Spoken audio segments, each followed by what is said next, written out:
Bismillahirrahmanirrahim. Assalamualaikum warahmatullahi wabarakatuh. Waalaikumsalam warahmatullahi wabarakatuh, Bu Nur Syam. Ya, terima kasih banyak, Ibu. Jadi sebelum kita mulai bincang podcastnya ini di ASN Malebi 383, saya ingin memperkenalkan diri dulu. Nama saya Nur Syam Managuna dari kelompok 3, Angkatan 8, gelombang ketiga. Kebetulan hari ini kita dapat tema diskusi tentang isu kontemporer.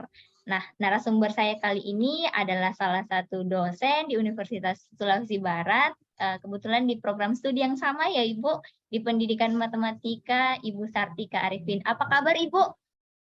Alhamdulillah baik. Bagaimana Bu Nur Syam? Baik juga kabarnya? Alhamdulillah Ibu. Hari kedua Latsar cukup menguras energi dan pikiran. Semoga bisa melewati ya kegiatan Ya, Latsar ini. insya Allah Ibu. Terima kasih atas doanya. Baik Bu, kita langsung saja ke topik kita malam ini.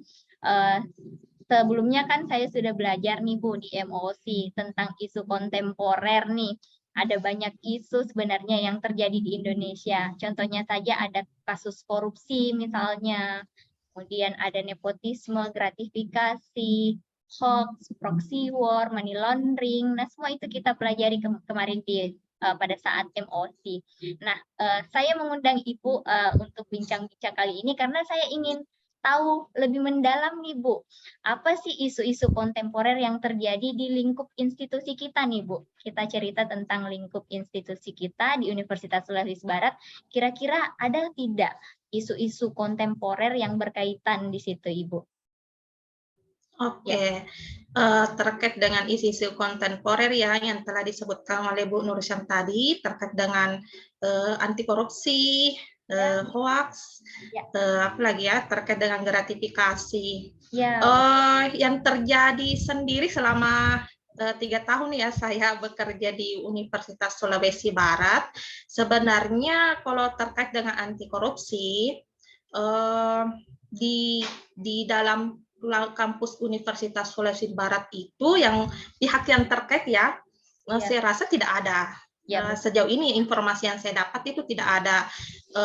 Pernah ada suatu kasus terkait dengan pembangunan atau Ya, pembangunan yang terjadi di Universitas Sulawesi Barat, tapi itu sebenarnya bukan terkait dengan pihak yang di dalamnya itu ya. yang menjadi terlibat ya, tapi itu karena proses terkait dengan dananya yang Oh, ya belum, betul. yang informasi yang saya tahu itu informasi dananya yang belum cair, makanya mandat. Tapi kalau terkait dengan orang di dalamnya itu yang terlibat anti korupsi tidak ada, karena apalagi kan kita bekerja ini sesuai dengan aturan yang berlaku, apalagi kalau anti korupsi terkait dengan korupsi itu kan sudah ada aturannya ya dalam undang-undang, dan kita ini sudah disumpah Ya, betul untuk sekali. kita sudah disumpah untuk tidak melakukan yang seperti itu.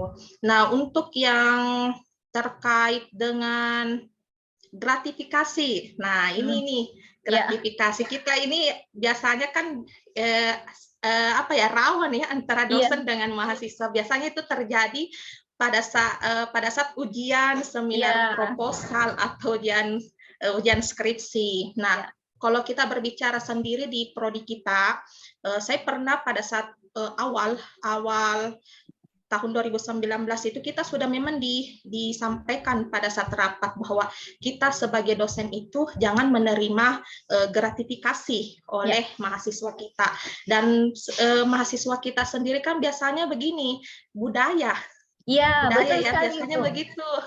Berasal dari Budaya biasanya tradisi kan yang mengakar. ya, tradisi Ah, biasa ada ah. mahasiswa yang satu orang ikut memberikan bingkisan kepada dosennya, akhirnya Yang lain juga ngikut. mahasiswa yang lain tidak enakan. Iya, Tidak betul. enakan, akhirnya ikut-ikutan. Nah, seperti itu. Tapi kita sudah ditekankan memang dari awal oleh pimpinan bahwa kita ini tidak boleh menerima gratifikasi berupa pemberian apapun itu. Ya, Pemberian apapun dari mahasiswa. Walaupun sebenarnya kita sebagai dosen tidak enak juga tidak ya, menerima itu kan.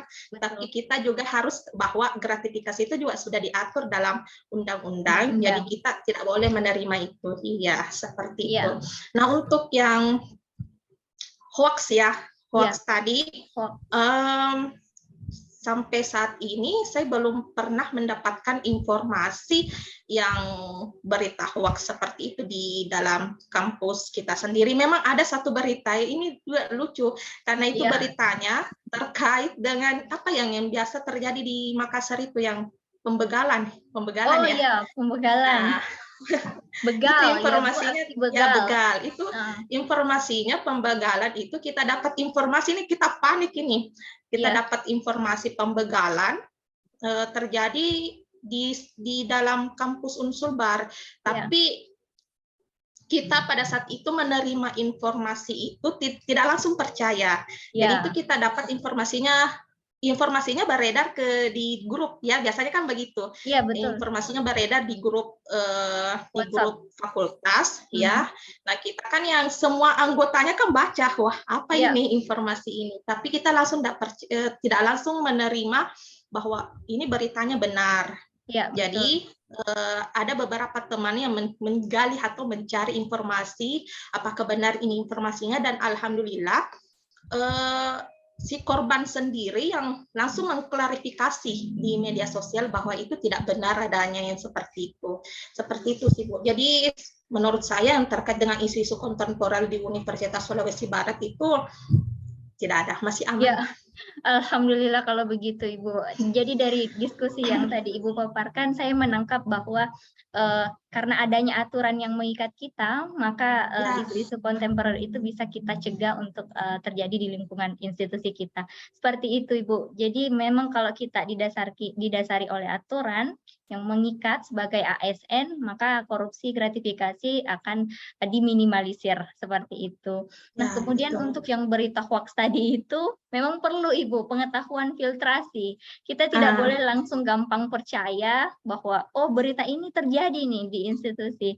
Padahal harus kita filter beritanya dari mana, yang mengirim siapa, apakah memang trusted atau tidak. Nah, seperti itu. Iya, baik Ibu, terima kasih banyak. Kemudian yang selanjutnya Bu, yang saya ingin tahu nih, bagaimana sih misalnya ketika Ibu mengajarkan mahasiswa nih misalnya, ada tidak Ibu selipkan pemahaman anti korupsi pada saat proses pembelajaran? Karena seperti yang kita ketahui bersama di Indonesia ini Bu, kasus korupsinya itu sudah sangat banyak. Takutnya nanti generasi penerus kita ini bagaimana ke depannya ya kalau terus-menerus seperti ini. Bagaimana itu Bu pandangannya? Oke, baik. Terkait dengan kita seorang pendidik ya, kita seorang pendidik, kita kan harus memberikan contoh kepada mahasiswa. Sebenarnya kalau berbicara dengan mata kuliah yang diberikan, memang tidak ada yang khusus untuk anti korupsi, tapi kan terkait dengan kita memberikan bagaimana membentuk karakter mahasiswa kita agar dia bisa terbentuk karakternya menjadi seorang yang dia nanti ke depan dia tidak menjadi seorang yang anti korup, menjadi yang yang korupsi ya, koruptor. Oke. Terkait dengan itu sebenarnya kita memberikan contoh misalnya begini. Biasa kan kalau saya sendiri ya, sendiri biasa kan kalau kita mengajar, ada kan rasa kita dibantu oleh mahasiswa nih, ada rasa keenakan, ini mahasiswa kita sudah mahasiswa ini sudah bantu kita, nah kita akan memberikan nilai yang baik begitu kan? Wah iya, nilai betul, yang Bu. baik. Kita tidak. Nah tapi di sini kita lagi kalau saya kita lagi melihat bagaimana sih sebenarnya kognitifnya ini anak. Jadi kita harus memisahkan antara kepentingan pribadi dengan kepentingan yang terkait dengan ini pada saat kita mengajar. Ya, pekerjaan, betul itu. Itu sih sebenarnya. Jadi misalnya yang kemarin terjadi ya, karena saya juga terlibat dalam kepanitiaan pekerjaan. Ini yang terjadi yang barusan semester ini. Saya terlibat dalam kepanitiaan, lalu ada mahasiswa yang saya minta tolongi untuk menjadi seorang moderator, MC, menjadi seorang MC. Nah, tapi pada saat saya mengajar, keseharian mahasiswa ini biasa-biasa saja, biasa-biasa saja. Tapi karena saya sudah minta tolong ke dia, tapi saya harus memisahkan bahwa ini kepentingan, saya harus memisahkan bahwa ini kepentingan saya untuk Ya. minta tolong ke mahasiswa, dan ini juga ada juga kepentingan bahwa kita ini seorang pendidik, harus kita juga memberikan nilai yang objektif. Ya, Gitu sesuai ya. dengan Kita harus kemampuan. memberikan ya sesuai dengan kemampuannya. Nah, pada saat itu saya memberikan nilainya juga biasa saja, maksudnya tidak terlalu tinggi karena memang kemampuannya mahasiswa ini juga ya seperti itu ya, tidak Ya, seperti betul. temannya yang lain yang memiliki kognitif yang lebih tinggi dibanding dengan si anak ini. Nah, sempat mahasiswa ini mungkin dia protes Ya. ke saya. Kenapa nilai saya seperti ini, Bu? Mungkin dia Ya. menganggap bahwa nilainya akan tinggi karena dia Selalu sudah membantu membantu. saya. Iya. Nah, iya. Tapi saya memberikan hasilnya bahwa ini tugasmu segini, nilai UASmu segini, tesmu segini. Jadi mahasiswa ini dia mungkin akan menangkap bahwa oh ternyata beda terkait dengan membantu dosen dengan terkait dengan kepentingannya bahwa kewajibannya melaksanakan perkuliahan seperti itu, Bu. Ya, betul sekali. Baik sekali, Bu, caranya itu. Jadi kita memberikan contoh, kemudian memang kita betul-betul pisahkan antara kepentingan pribadi dengan pekerjaan. Jadi kalau misalnya kita pun mau berterima kasih dengan mahasiswa tersebut, tolong di luar kapasitas sebagai dosen. Ya, seperti itu. Ya, bagus sekali, Bu. Pencerahannya saya nantinya harusnya menerapkan juga seperti itu.